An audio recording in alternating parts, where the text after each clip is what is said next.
I gotta be honest, this is one of those moments where you can feel the direction of the team starting to split a little bit. Because on one side, you've got all this noise about the Chiefs possibly using a high pick to add real offensive talent. Maybe even a wide receiver who can finally bring consistency and reliability to this passing game. And at the same time, you're also seeing reports and mock drafts suggesting they could go in a completely different direction and prioritize other areas instead.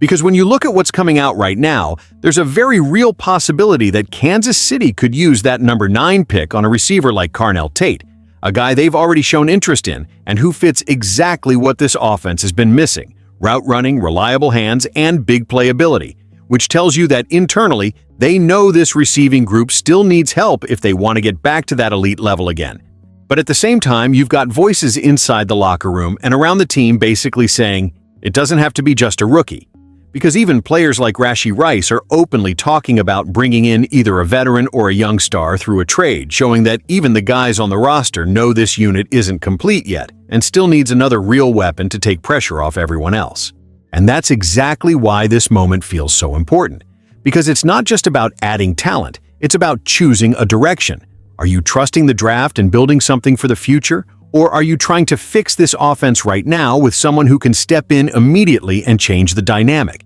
Because the truth is, after everything that happened last season, after the inconsistency, after the struggles, after the feeling that this offense just didn't have that same fear factor anymore, you can't afford to get this decision wrong.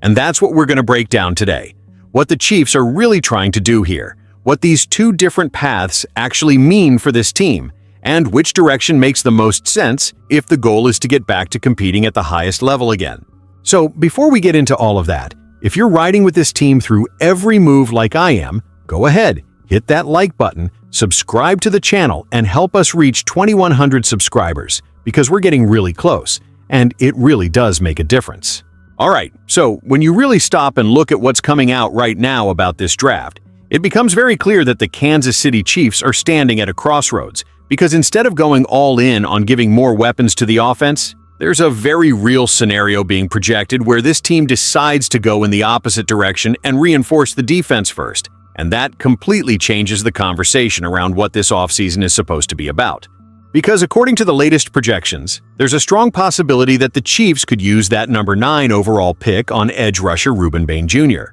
And honestly, when you look at what this defense produced last season, it's not a crazy idea at all, since the pass rush struggled to generate consistent pressure, finishing with just 35 sacks, which put them near the bottom half of the league. And that lack of disruption up front forced the secondary into way too many difficult situations throughout the year. And when you think about how Steve Spagnuolo likes to build his defense, having a versatile edge player like Bain who can line up inside and outside, who can generate pressure in multiple ways, and who already showed real production with 71 pressures and 9.5 sacks in college, it starts to make a lot more sense why some analysts believe this could be the move. Because it's not just about adding talent, it's about fixing a structural weakness that showed up week after week last season.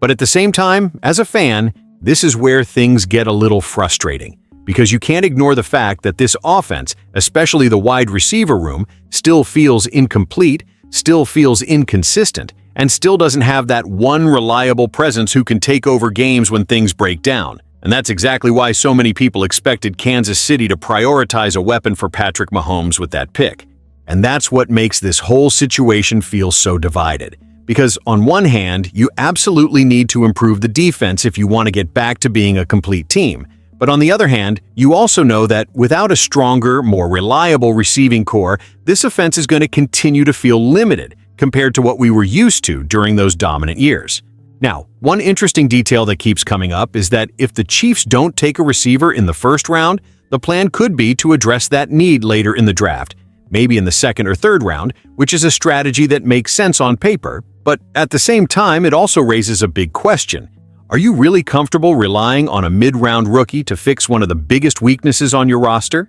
Because we've seen how that plays out before, and it's not always immediate. It's not always consistent. And when you're trying to bounce back from a disappointing season, you don't always have the luxury of waiting for development. And just to add another layer to all of this, there are already signs that the team has serious interest in wide receivers in this class, including players like Carnell Tate, who has already met with the organization multiple times and is viewed as a strong potential target if the opportunity lines up, which tells you that even if they don't go offense early, that need is still very much on their radar. And even inside the locker room, you can feel that awareness, because players like Scariest Rice have openly talked about the idea of adding either a top rookie or even a proven veteran to the group, making it clear that the guys on the team themselves know that something is missing in that receiving room right now. So when you put all of this together, what this news really represents is not just a potential draft pick, but a decision about identity, about priorities, and about how this team wants to rebuild itself after a season that didn't meet expectations.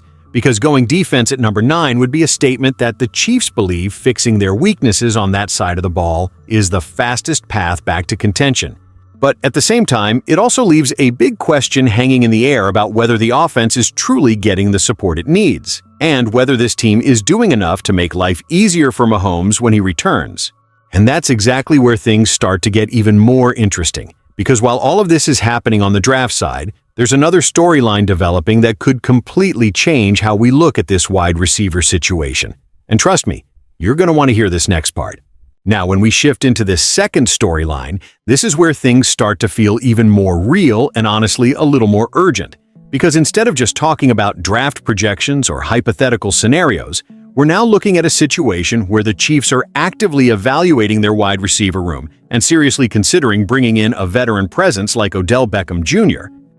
And that alone tells you everything you need to know about how uncertain things still are on that side of the ball. Because when you break it down, this isn't just about adding a recognizable name or making a flashy move for headlines. This is about a front office that clearly does not feel completely comfortable with what they currently have in that receiver room, especially when you consider that the group is built around young players like Scariest Rice, Xavier Worthy, and Tyquan Thornton, who all have potential but have not yet proven that they can consistently carry the offense over a full season. And that's where the idea of bringing in someone like Odell Beckham Jr. starts to make sense, not necessarily as a superstar savior, like he once was earlier in his career, but as a stabilizing presence, as someone who has been in big moments, who understands what it takes to perform under pressure, and who could potentially give this offense a level of reliability that it simply didn't have at times last season.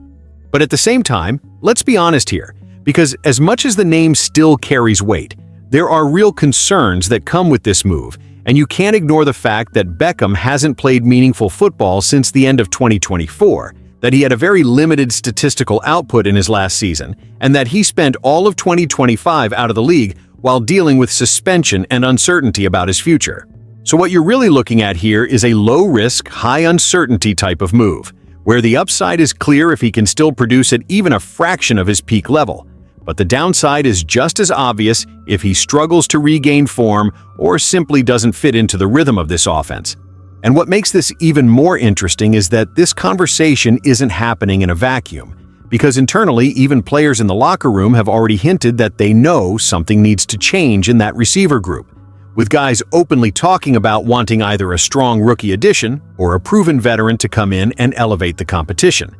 Which tells you that this isn't just media speculation. It's something the team itself is feeling. So when you put all of that together, what this news really represents is a team searching for balance, trying to figure out whether the answer is going to come from development, from the draft, or from bringing in someone who has already been through it all before. And that's exactly where this ties back into everything we just talked about earlier, because on one side you have a potential decision to prioritize defense in the first round, focusing on fixing the pass rush and building a more complete unit, and on the other side, you have this ongoing search for offensive stability, whether that comes from a veteran like Beckham or a rookie who still needs time to develop. And when you connect those two stories, what it really shows is that the Chiefs are in a very delicate moment right now, because they're not just one move away from being dominant again, they're trying to rebuild multiple areas at the same time, and every decision they make is going to shape how quickly they can get back to being contenders. So if you ask me, this isn't just a positive or negative situation,